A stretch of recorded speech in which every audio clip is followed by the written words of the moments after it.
ইরানে চলমান সরকার বিরোধী আন্দোলন এখন এক চরম নাটকীয় ও সংঘাতময় পরিস্থিতির মুখে দাঁড়িয়েছে। গত কয়েক মাস ধরে চলা এই বিক্ষোভে প্রথমবারের মতো কোনো আন্দোলনকারীর মৃত্যুদণ্ড কার্যকর করার চূড়ান্ত সিদ্ধান্ত নিয়েছে দেশটির সরকার। মানবাধিকার সংস্থাগুলোর বরাত দিয়ে জানা গেছে, মাত্র ২৬ বছর বয়সী তরুণ ইরফান সুলতানিকে বুধবার ফাঁসির কাছে ঝোলানো হতে পারে। ইরফান সুলতানিকে গত সপ্তাহে ইরানের কারাত শহর থেকে বিক্ষোভ চলাকালে গ্রেফতার করা হয়। ইরান বিচার ব্যবস্থার পক্ষ থেকে তার বিরুদ্ধে মহারেবে বা খোদার বিরুদ্ধে যুদ্ধ করার গুরুতর অভিযোগ আনা হয়েছে। তবে এই বিচার প্রক্রিয়া নিয়ে গভীর উদ্বেগ ও প্রশ্ন দেখা দিয়েছে।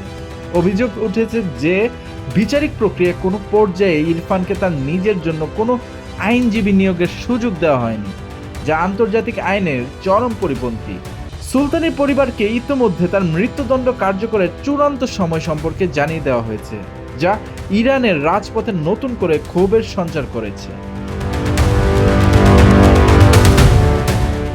ইরানের অভ্যন্তরীণ এই দমনপীড়ন এবং অস্থিরতার বিরুদ্ধে অত্যন্ত কঠোর অবস্থান গ্রহণ করেছেন মার্কিন প্রেসিডেন্ট ডোনাল্ড ট্রাম্প। তিনি সরাসরি ইরান সরকারকে হুঁশিয়ারি দিয়ে বলেছেন, সাধারণ বিক্ষোভকারীদের উপর সহিংসতা চালানো হলে বা রক্তপাত করা হলে যুক্তরাষ্ট্র হাত গুটিয়ে বসে থাকবে না।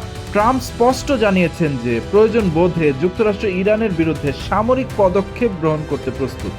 তার মতে, ইরান সম্ভবত এর আগে কখনোই স্বাধীনতার এমন বড় সম্ভাবনা দেখেনি এবং এই সংগ্রামে যুক্তরাষ্ট্র তাদের পূর্ণ সহযোগিতা করতে চায়।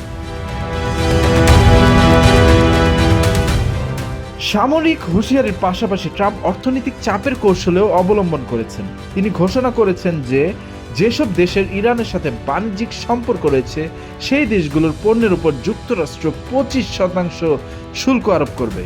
সামাজিক যোগাযোগ মাধ্যম ট্রুথ সোশ্যাল এ দেওয়া এক বার্তায় তিনি নিশ্চিত করেছেন যে এই সিদ্ধান্ত অবিলম্বে কার্যকর করা হবে। এর ফলে ইরানের সাথে বাণিজ্য বজায় রাখা দেশগুলো বড় ধরনের অর্থনৈতিক ঝুঁকির মুখে পড়বে বলে ধারণা করা হচ্ছে।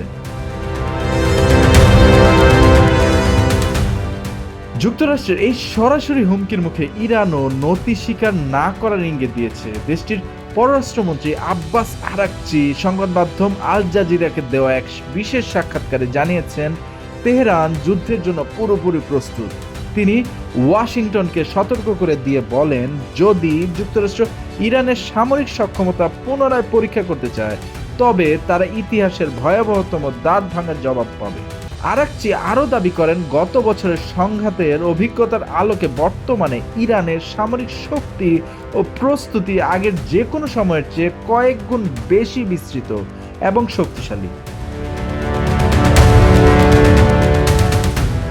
ইরানের রাজপথে বর্তমানে এক থমথমে পরিস্থিতি বিরাজ করছে। একদিকে তরুণ ইরফান সুলতানের প্রাণ বাঁচানোর আকুতি এবং রাজপথে মৃত্যুর মিছিল, অন্যদিকে বিশ্ব শক্তিগুলোর পাল্টাপাল্টি হুমকির লড়াই। সব মিলিয়ে মধ্যপ্রাচ্যের এই দেশটি এক ভয়াবহ সংকটের দিকে ধাবিত হচ্ছে।